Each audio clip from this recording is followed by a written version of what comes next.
এখন দেখুন শাসক দল হিসেবে তৃণমূলেরও তো উচিত এই দুধ আর জল যাতে আলাদা করা যায় সেই চেষ্টাতে সামিল হওয়া, তা না করে গোটা এসআইআর প্রক্রিয়াটাকেই কেন স্থগিত করে দিতে চাইছে তৃণমূল? বৈশ্বনাথ চট্টোপাধ্যায়। না, আমি এসআইআর এর কে কেন্দ্র করে এখনো পর্যন্ত 28 জন মানুষের মৃত্যু হয়েছে, প্রাণহানি হয়েছে।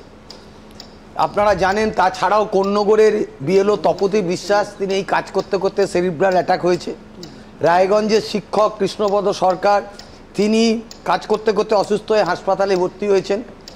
এছাড়াও অসংখ্য বিএলও এবং অসংখ্য মানুষের প্রাণ গেছে। এই এসআইআর এর একটা আতঙ্ক বিজেপি পার্টি তৈরি করেছে। আমরা একটা কথা খুব পরিষ্কারভাবে বলছি, বৈশ্বনাথ, 2018 সালের পঞ্চায়েত ভোটে কতজন মানুষের প্রাণ গেছিল? তাহলে কি পঞ্চায়েত ভোটগুলো তুলে দেওয়া উচিত ছিল? না, পঞ্চায়েতের নির্বাচন নিয়ে যদি আলোচনাটা না, নির্বাচন নয়, এই নির্বাচনকে কেন্দ্র করে কতজন মানুষের রক্ত ঝরেছিল, প্রাণহানি হয়েছিল। তাহলে প্রথম জবে থেকে পঞ্চায়েত আরম্ভ হয়েছে, রেকর্ড আছে। ডোমকলে একদিনে 18 জনের মৃত্যু হয়েছিল।